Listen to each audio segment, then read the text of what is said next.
Hey everybody, please be sure to hit the like and subscribe button. So by now I'm sure you've heard of the water crisis that's been going on in Mississippi for quite some time now. And y'all, this stuff is getting bad.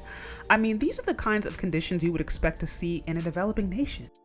But here we are waiting for a major city in the USA to determine when they will be able to provide drinkable water to its residents.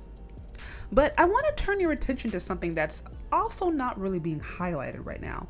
And that is how there are different people within the community and different Black people within the community who are organizing and doing different things to help bridge the gap. I recently heard about this company called 1186, and they are a Black-owned business, owned and ran by Black men, and they provide all natural drinking water.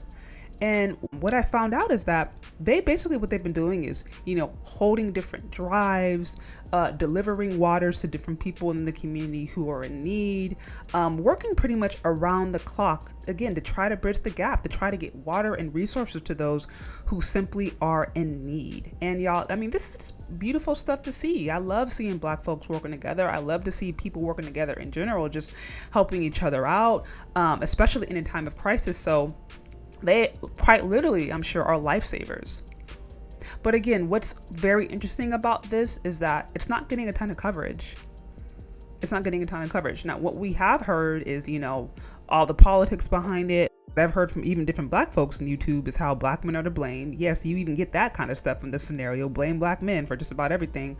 But it's so interesting how here you have different Black men who have literally organized and gotten together to help, to bridge the gap, to help these different families, to provide resources.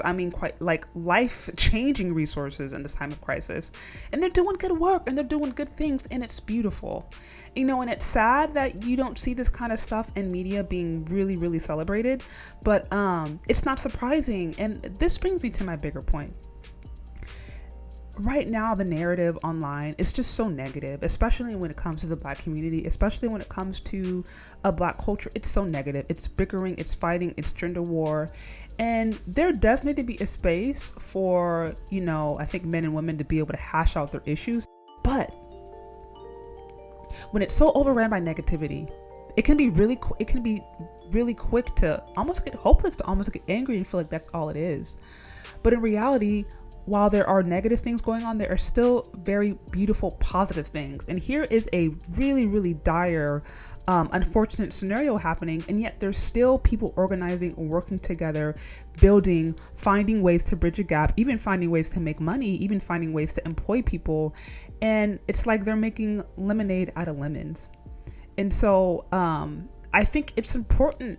It's important to talk about some of the struggles, but it's also important to remember the good. It's also important to celebrate those who are doing good things.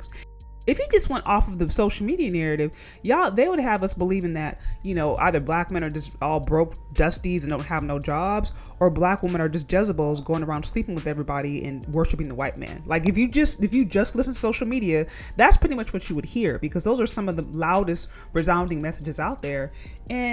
But a lot of that stuff, like I said, isn't just true.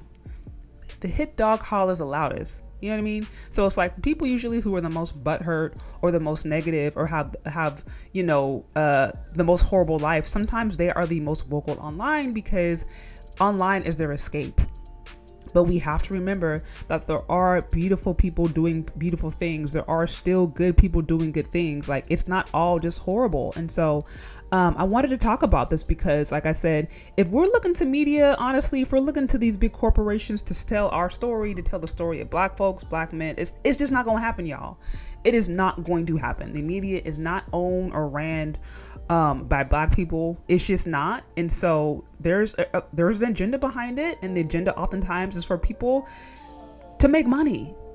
It is for them to make money, period. It's not to make sure that people are respected. It's not to make sure that, certain cultures are respected. It's none of that. It is for these corporations to make money. And unfortunately, oftentimes that means that the stories of Black folks are not being told in a way that's positive or constructive. And so we can't look to them to tell our story. let's also be sure to not just share the ratchet stuff. We know that can be funny. That stuff can be, entertaining to watch. But let's make sure that we also share the good stuff, because that's actually more important. And that's what's going to change things around. So let me know what you think. Leave your questions, comments, concerns in the comment section below. Thank you so much for listening if you've gotten this far. And we'll talk later. Bye.